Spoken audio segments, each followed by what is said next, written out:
Man, I have no motivation for making this moveset guide because Annihilape is the most boring and overrated Pokemon in the history of Pokemon.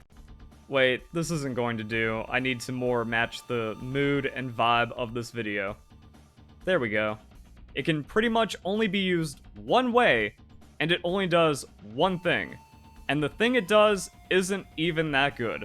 So, Annihilape revolves around Rage Fist, a 50 base power move that gains 50 base power each time the user was hit. So the idea is you get hit a lot by getting super tanky or just being super tanky, and then you have a high base power move to throw back at your opponent.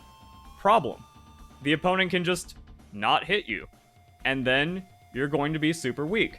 So I guess Timmies need to learn how Pokemon works but it has the bulk up, and then it gets +6, and then it's super strong, and then there's nothing you can do about it.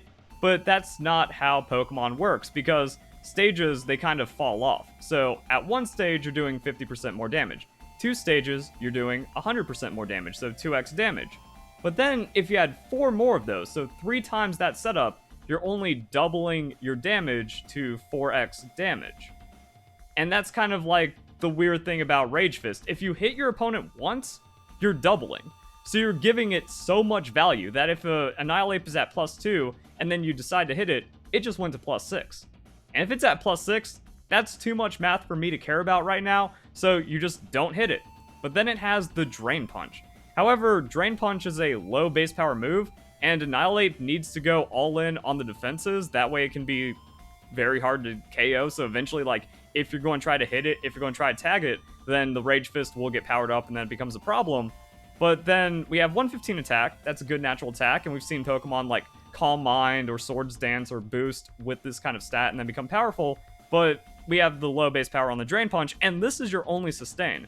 So like you need the Citrus Berry to kind of top you off as you're bulking up, and before you even bulk up, you know, you're still vulnerable, depending on like the sweeping Pokemon you have, or how the Annihilape reads. If it throws out a taunt that doesn't do anything, or if it tries to set up a bulk up that still gets like 2-hit KO'd with all the power out there, then yeah, it doesn't really accomplish much of anything. Or even a +1 Rage Fist on 0 attack isn't going to do much either, so it can get outswept. And yeah, you really are reliant on the Citrus Berry to kind of keep you alive, make you at the very least a 3-hit KO Pokemon, and then you try to play for that tankiness. Vital Spirit means you can't like lose to an Amoonguss by falling asleep forever, or have like Breloom pull shenanigans. But what really makes the Pokemon boring is Taunt. That this is a setup tank that uses Taunt to then anti other setup Pokemon, and then it tries to set up for itself. It's just kind of like the lamest thing you can do, and there's so little reward out of it that it just kind of becomes whatever.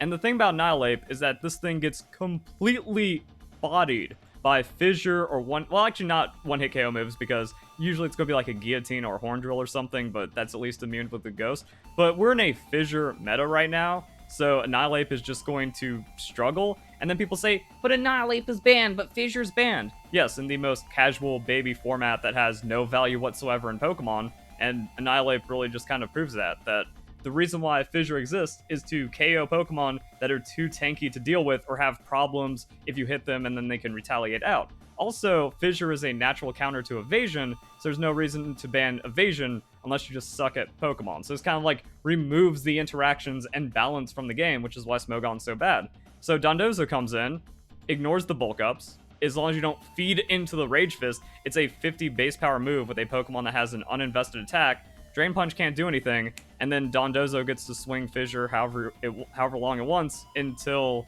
Annihilape is KO'd, and then Taunt doesn't do anything. So like, yeah, Annihilape comes in, taunts Dondozo. Dondozo goes, alright, I'm just gonna Fissure you until you go away, and that will happen. So yeah, there's really, and then like, Annihilape doesn't do anything else. It has to taunt a setup Pokemon to get the free turns to try to bulk up, but it also can't really come in against a special sweeper, or even like certain physical sweepers that just hit it super effective and do too much damage for the Rage Fist to amp up. And yeah, there's not really anything else to it. There is like some weird interactions that happen with Revival Blessing, because the way that Rage Fist works is that it just happens for the entire battle. So switching out or fainting doesn't reset the hit counter. So one way you can play the game is to just like bait out your Annihilape and then like just have it get hit and then get hit and then KO'd, and then you charge up the Rage Fist that way.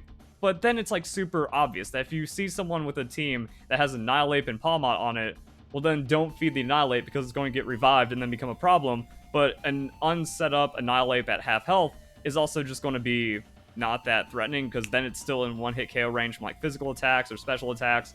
So it kind of does some weird stuff. And then I was trying to think about the way of making this kind of work in a slightly more interesting way. So it's like you get your Rage Fist powered up, you get KO'd, and then you just kind of become an offensive attacker because now you're a threat. You don't have to worry about getting that third bulk up to then make your Drain Punch do enough damage and heal enough damage to where not getting hit on the Rage Fist matters.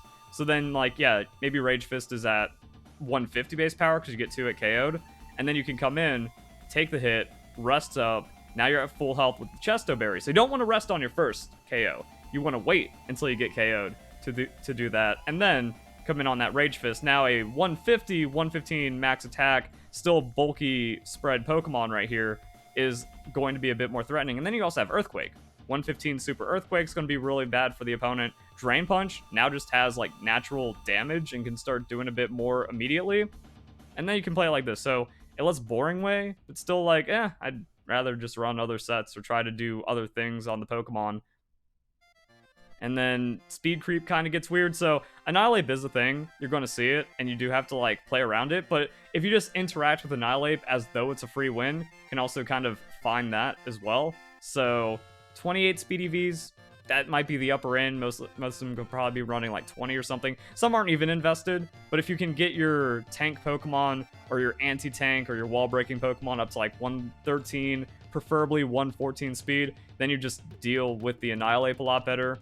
So that's just kind of something to keep in mind. Like, it is a somewhat prevalent Pokemon, but I think that's starting to drop off. Because, yeah, Dondozo just makes this Pokemon not exist. Even Garganasalt, it can just go Terra Flying, has the Salt ability to where Rage Fist just does half damage. Drain Punch doesn't ever do anything. And then you can also, like, out Iron Defense it. You can out stat up against it sometimes, depending on how the taunt goes. But, like, Annihilape wastes the taunt, and then you just have Garganasalt throw Fissures until Annihilape goes away because it doesn't set up fast enough. So that's just kind of it. Like, the Fissure meta makes this Pokemon very difficult to use. And Fissure meta, or like one-hit KO meta, has existed since Pokemon Sword and Shield. Like, Season 2, Season 3 Pokemon Sword and Shield. So that's not going away. Which means, yeah, that's the thing. Annihilape might go Terra Flying. So then it kind of gets a bit more problematic, but opens up some weakness angles there. And then maybe you can Guillotine it with something. Even though Guillotine is mostly going to be used by King Gambit, and then the Drain Punch hurts. And the game just gets ugly, and I think this is kind of like a sign of the ugliness in the game, but also just a sign of how ignorant Pokemon players have really gotten by thinking like, oh, this is good, oh, Dracovish is good, oh, Dragapult's good, when really these are mostly like noob-stomping Pokemon. Really reminds me of Score Shield in Pokemon Unite. That if you're actually a good player and you have competent game sense and just a good understanding of how competitive Pokemon works or Pokemon Unite, like Score Shield is bad, Goal Getter is bad, all these like cheeky strats just don't work if you actually play principled and you play for objectives and stuff. Annihilape, Dracovish, Dragapult are the same thing. That if you actually have like a good balanced team and an understanding of win conditions, these Pokemon just suck. But if you're going up against a Timmy, then, or you have like just a casual meta of bad players, or not casual meta, a casual fan format of bad players like Smogon, then yeah, this thing's just going to kind of bully people out.